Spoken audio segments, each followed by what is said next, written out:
كم مرة قلت هبطل وما بطلتش؟ كم مرة قلت دي آخر مرة وما حصلش؟ كم مرة اتمنيت انك تتعافى من مشاهدة الإباحية؟ في الحلقة بإذن الله النهاردة هنحاول ناخد بإيد بعض للتخلص من هذا السرطان اللعين.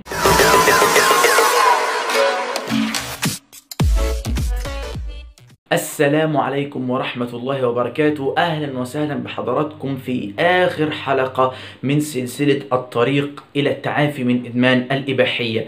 لو أنت جاي بالترتيب الصحيح، فبعد ما اتكلمنا عن تاريخ الإباحية، مراحل إدمان الإباحية، كواليس هذه الصناعة، أخطار الإباحية على الدماغ، فأكيد أنت نفسك تخرج من المستنقع ده اللي أنت للأسف وقعت نفسك فيه، ولكن بإذن الله بعد الفيديو ده تنتهي تماما من مشاهدة الإباحية. عشان نبقى متفقين قبل ما نتكلم عن طرق التعافي، إن الإباحية إدمان، فعشان أنت تبطل إباحية كأنك هتسيب مخدرات حرفيا، ولكن تذكر دائما إن أنت ناوي تغير حياتك للأحسن، فطبيعي جدا إن الشيطان هيمنعك. فخلي دايما قول الله سبحانه وتعالى: والذين جاهدوا فينا لنهدينهم سبلنا وإن الله لمع المحسنين. خلي دايما القول ده قدام عينك، واعرف ان الله سبحانه وتعالى بإذن الله هيوفقك عشان تبطل مشاهدة إباحية. أول حاجة في طريق التعافي وهو إن أنت لازم تكون مدرك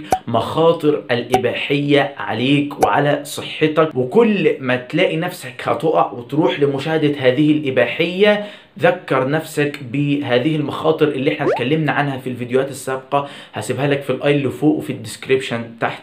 2، لابد انك تغلق تماما كل مدخل كان بيشجعك على مشاهدة الإباحية. واكيد انت عارف ايه المحفزات او ايه الاشياء اللي كانت بتحفزك على مشاهدة هؤلاء الزناة، فحاول تمنعها تماما وتقفل الباب ده. 3، حاول دايما تقلع عن الإباحية بالتدريج. مفيش شيء بيجي مرة واحدة، يعني ما تقولش من يوم وليلة بعد ما كنت بتشاهد الإباحية كل يوم أنا هبطل النهاردة.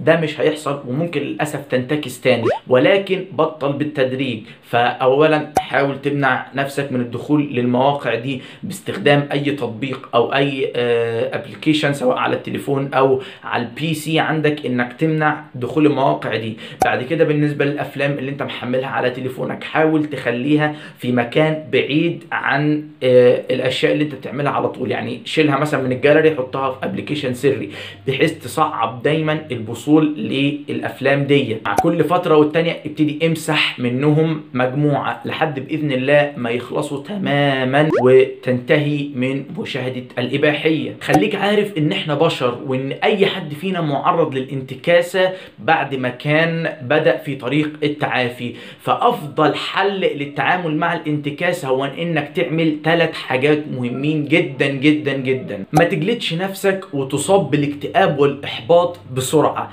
لا، اعرف ان ده امر طبيعي وقوم وانهض بسرعه.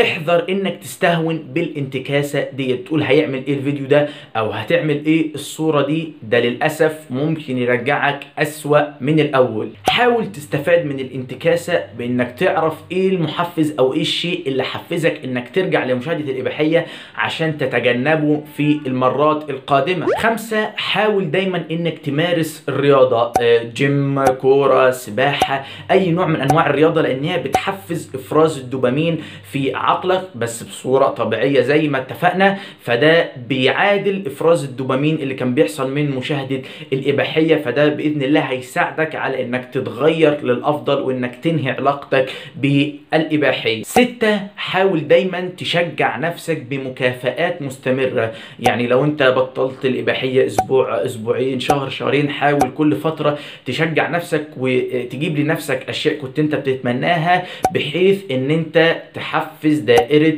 المكافأة في عقلك وتبتدي خطواتك في الاقلاع عن الاباحية. 7، حاول تعرف صديق مقرب ليك انت متأكد انه ما بيتفرجش على هؤلاء الزناة، وقول له على نيتك ان انت تبطل مشاهدة اباحية، لان ده هيساعدك انك تفضفض او تلاقي حد تفضفض معاه، تكلمه عن الاشياء اللي انت بتعانيها. ولو لا قدر الله وقعت كلمه، قول له اعمل ايه، دردش معاه. لو جالك الشيطان وذكرك بالاباحيه دي، اهرب بانك تتصل بيه او تقابله بحيث تبعد عن التفكير ده، ويشجعك ان انت تاخد طريقك في التعافي من ادمان الاباحيه. 8.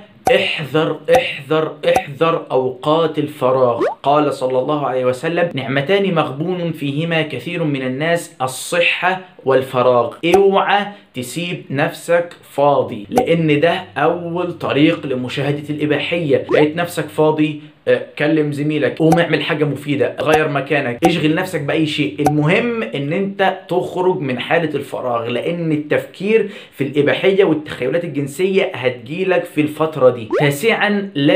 لازم تتابع مع متخصصين وأطباء في المجال ده، وخدوا خبرة في مجال التعافي من إدمان الإباحية، لان لازم حد يسمعك وتبلغه بالأعراض اللي بدأت تظهر عليك نتيجة للتعافي من إدمان الإباحية، وإزاي تتخلص منها. وده اللي بيوفره لنا موقع واعي بشكل مجاني تماما. مؤسسة واعي منتشرة على جميع السوشيال ميديا: يوتيوب، فيسبوك، تليجرام، واتساب، تويتر، اي منصة تواصل اجتماعي هتلاقي عليها مؤسسة واعي. لازم تبتدي تتواصل معاهم عشان ياخدوا بايدك باذن الله سبحانه وتعالى للتعافي النهائي من ادمان الاباحية. 10. واخر حاجة في طريق التعافي من ادمان الاباحية، واللي من غيرها كل اللي فات ده ملوش اي 30 لازمة، وهي الاستعانة بالله سبحانه وتعالى.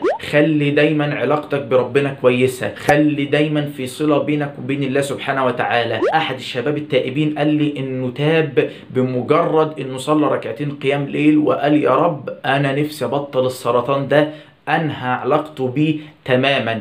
دايما علاقتك بربنا خليها كويسة. تذكر ان انت لو حطيت ايدك على البوتاجاز او لو لمست المكوى 3 ثواني مش هتستحمل وهيحصل لك حروق، ما بالك بنار شدتها 70 مرة اكتر من اشد نار في الدنيا، مش مكوى ولا شعلة بوتاجاز. وتذكر برضو دايما ان الجنة فيها من الحور العين اللي لو صح التعبير يعني ضفرها برقبة كل البورن ستارز اللي انت بتتفرج عليهم. واعرف دايما ان معاناتك في الدنيا دي لها جزاء كبير جدا عند الله سبحانه وتعالى، وان شاء الله ربنا هيعوضك في الجنة بما لا عين رأت ولا اذن سمعت ولا خطر على قلب بشر. في النهاية امنيتي ان السلسلة توصل لأكبر عدد من الناس. حاول بقدر الإمكان تساعدني في تحقيق الأمنية دي وفي نشر التعافي من هذا السرطان